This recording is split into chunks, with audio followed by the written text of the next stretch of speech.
So what's that sound? Oh, just the British press choking on their tea again because Prince Harry has done what they never expected. He stepped into danger, into history, and into legacy, all without them.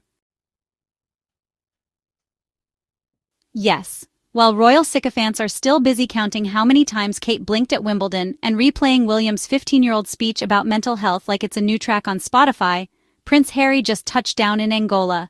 Not for a safari, not to sip cocktails in a linen suit, but to walk across active landmine zones.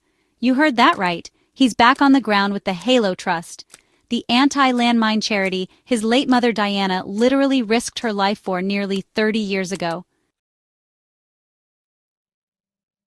Now pause, take a breath. Because what Harry just did, that wasn't PR, that wasn't optics, that was purpose. Harry didn't fly in to cut ribbons or pose next to bronze plaques. He didn't wave from a tinted Range Rover with 40 photographers and a royal nanny in the back seat. No, this man flew in quietly, deliberately, without the British press. Let me say that louder for the confused producers at GB News. Harry banned the British press from covering this event. Ha ha ha ha! That's revenge. That's Harry sipping peppermint tea in Luanda saying, "You don't get to profit off my integrity anymore." So let's rewind a little. Picture this. Prince Harry alone flies into Luanda. No palace PR team, no cameras staged in the bushes, no royal staff adjusting his tie. Just Harry, a bulletproof vest, and an active minefield. That's not royal tourism. That's real work. That's not Kate smiling sweetly in slow-motion work. That's not William makes a 2-hour appearance and calls it a week work. This is legacy. This is courage. This is walking in his mother's literal footsteps. Let's remember, in 1997, Diana walked through Huambo wearing a halo vest and helmet.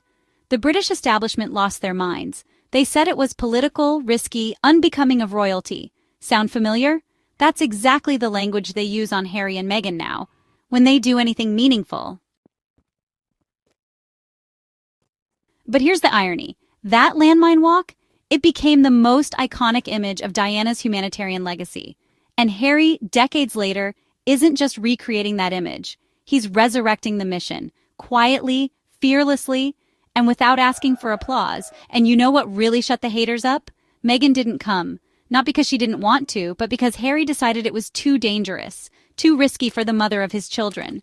Now that is protection. That is what Diana never received. Meanwhile, Charles paraded Diana in front of the world like a prop, even after she begged for safety. William and Kate let Meghan get chased out of the country. But Harry? Harry shields his wife like the queen she is. He didn't need photo ops or fake narratives. He just said, "I got this. Stay safe." Ha ha ha. That's a husband. That's a man. Now don't get it twisted. This wasn't a solo poor me trip or a PR stunt. This was a calculated move. A mission to honor Diana. A bold, deliberate stand in the name of peace and justice. Because when Halo and Harry said, "British media?" Absolutely not. That was a message. That wasn't petty. That was strategy. Just like Nigeria blocked British media during the Sussex tour. Just like Colombia said, "No thanks to the UK press" during Meghan's engagements. Why? Because international governments have clocked what the Brits refuse to admit.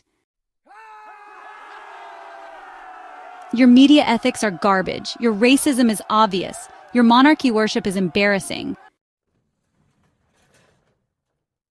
So while the British press is crying about where is Meghan and why weren't we invited, the real world is asking, where are the donations? Where's the political will? Where is the commitment to clearing these death traps?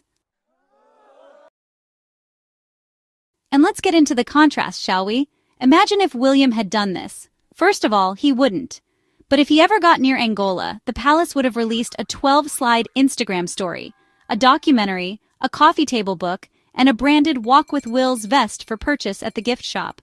There'd be camels, drones, press helicopters, and an awkward schoolchild planted to stand beside him for optics.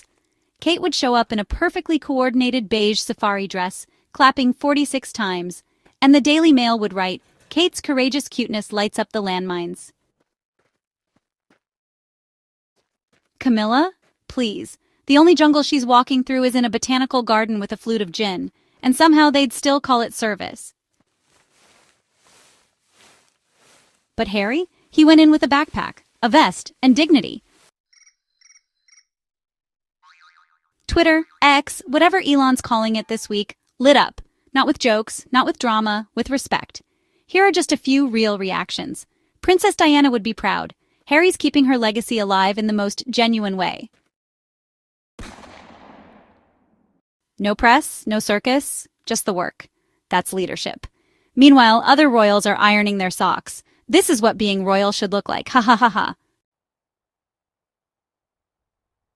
And honestly, this work is serious. Halo's mission isn't PR fluff. They've cleared over 123,000 landmines since 1994. Angola is aiming to be mine-free by 2025. That's just 2 years from now. And Harry isn't just a cheerleader. He's a partner. Back in 2019, after his involvement, the Angolan government pledged £46 million for conservation efforts. That's not royal fluff. That's results.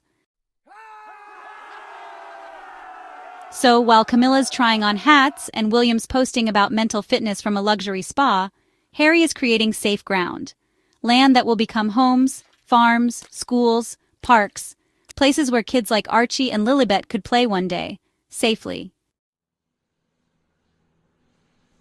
And if Meghan is somewhere nearby, discreetly traveling with the children while Harry handles business, good. That's a family that moves in unity. That's a family that knows their purpose, not the palace protocol. Because even when she's not physically there, Meghan's spirit is. That quiet power behind Harry, that's the woman who made him brave enough to walk away, brave enough to find peace, brave enough to stand in danger while protecting his wife from it. And no Daily Mail headline will ever erase that. So let's call this what it is. A full circle moment. A son honoring the mother who walked before him. A man walking into danger not for photo ops, but for peace. A husband shielding his wife from the same royal wolves that destroyed his family. And a real royal doing the work others only pretend to do. To the British press still sulking about the invite? Let's really roast you for a second, British press. Not just for missing the plane to Luanda, but for the years you've spent trying to define this man with your twisted headlines and toxic narratives. You tried to paint him as the rogue royal, the spare, the troublemaker. You called him mentally unstable for speaking about his grief. You demonized his wife, mocked his trauma, and turned every single one of his moves into a tabloid circus. You ran front pages comparing Meghan to a monkey while praising Kate for holding an avocado. You manufactured rage over Harry daring to leave an institution that never protected him. You paraded so-called experts who hadn't spoken to the Sussexes in years just to push the palace-approved script. You tried to bully him into silence. And now you want access? Oh, you didn't miss the email. You were blocked intentionally. Ha ha ha ha. And that, ladies and gentlemen, is the difference between power and privilege. Thank you for watching.